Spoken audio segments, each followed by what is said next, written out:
Hi friends, welcome to my channel. இன்றைக்கி நாம் பார்க்க போவது புளியோதரை, புளி சாதம்.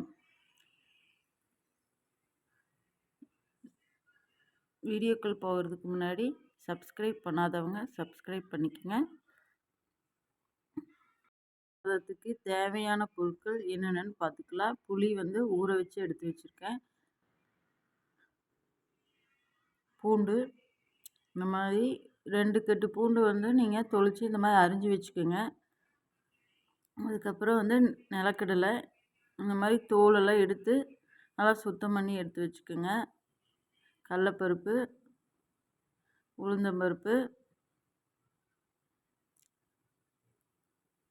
வெந்தயம் கொஞ்சம், வரமிளகாய் கொஞ்சம், கருவேப்பிலை, பெருங்காயத்தூள், அப்புறம் எண்ணெய்.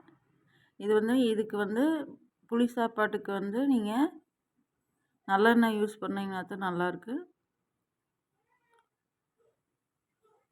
நல்லெண்ணெய் அது புளிப்பாக இருக்கிறதுக்கு நல்லெண்ணெய் ஊற்றினீங்கன்னா தான் நல்லாயிருக்கு. நம்ம புளி இந்த தட்டில் இருக்கிற அளவு நான் எடுத்திருக்கேன். இந்த அளவுக்கு எடுத்து ஊற வச்சுருக்கேன். ஊற வச்சு நம்ம கரைச்சி எடுத்து வச்சுருக்கேன், பார்த்துக்குங்க. சப்ஸ்கிரைப் பண்ணாதவங்க சப்ஸ்கிரைப் பண்ணிக்கோங்க. ஒரு கடாயில் இந்த மாதிரி நல்லெண்ணெய் ஊற்றிக்கிங்க. நல்லெண்ணெய் ஊற்றி நல்லா காஞ்சதுக்கப்புறம் கடுகு போட்டுட்டு இந்த மாதிரி நிலக்கடலை, கடலைப்பருப்பு, உளுந்து இதெல்லாம் போட்டு நல்லா வறுத்துக்குங்க.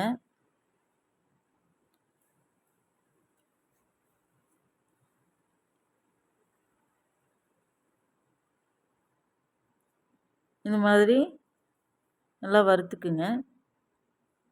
வறுத்ததுக்கப்புறம் நம்ம கட் பண்ணி வச்சுருந்தோம்ல பூண்டு, அதையும் போட்டு கருவேப்பிலை, வரமிளகாய் நம்ம 5 எடுத்து வந்தால் அதை கிள்ளி போட்டுக்குங்க. கலக்கிட்டு நம்ம புளியை கரைச்சி வச்சுருந்த புளியை ஊற்றி அதையும் நல்லா கலக்கிட்டு மஞ்சத்தூள், உப்பு இந்த இதெல்லாம் போட்டு அது ஒரு கொதி வரட்டு. கொதி வந்ததுக்கப்புறம் நம்ம ஒரு கடாயில் வெந்தயம், எள்ளும் போட்டு நல்லா வறுத்துக்குங்க.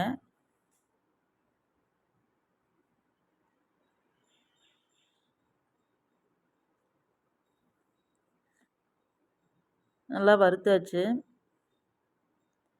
அதுக்கப்புறம் நம்ம வரமிளகா இது கூட 2 சேர்த்திக்கிங்க. 2 சேர்த்தி இதையும் வறுத்துக்குங்க. வறுத்துட்டு நம்ம மிக்ஸி ஜாரில் போட்டு நைஸாக பொடி பண்ணி எடுத்து வச்சுருங்க. இது நல்லா அந்த புளிக்கரைசல் நல்லா கொதிக்கணும். நல்லா கொதித்து ஒரு கெட்டி பதம் வரும்போது இந்த வெந்தய பொடியை உள்ளே போட்டுருங்க. இந்த அளவுக்கு வரும்போது இந்த வெந்தய பொடி உள்ளே போட்டு நல்லா கலக்குனதுக்கப்புறம் பெருங்காயத்தூளையும் போட்டு நல்லா கலக்கி விட்ருங்க. கலங்கினதுக்கப்புறம் எண்ணெய் நல்லா பிரிஞ்சு வரும்போது நம்ம ஆஃப் பண்ணிக்கலாம். நம்ம ஆஃப் பண்ணிவிட்டு இதில் புளிக்கரைசல் கொஞ்சம் ஜாஸ்தியாகவே இருக்குது. உங்களுக்கு வேணுங்கிற அளவுக்கு எடுத்துக்குங்க.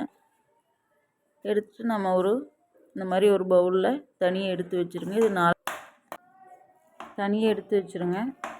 இது 2 நாள் கழிச்சும் கூட நீங்கள் மறுபடியும் இதே மாதிரி புளி சாப்பாடு கிளறிக்கலாம். நான் பெரிய பாத்திரத்தில் போட்டு இந்த மாதிரி நல்லா கிளறிக்கிங்க. அப்போ தான் நல்லாயிருக்கு. உப்பு இதெல்லாம் பார்த்துட்டு நல்லா கிளறி மூடி வச்சிட்டிங்கன்னா இது இன்றைக்கி சாப்பிட்றத விட நாளைக்கு சாப்பிட்டிங்கன்னா தான் இந்த புளி சாப்பாடு சூப்பராக இருக்கும். நீங்கள் செஞ்சு பார்த்துட்டு சாப்பிட்டு கமெண்ட் பண்ணுங்கள், சப்ஸ்கிரைப் பண்ணுங்கள். ஓகே, பாய்.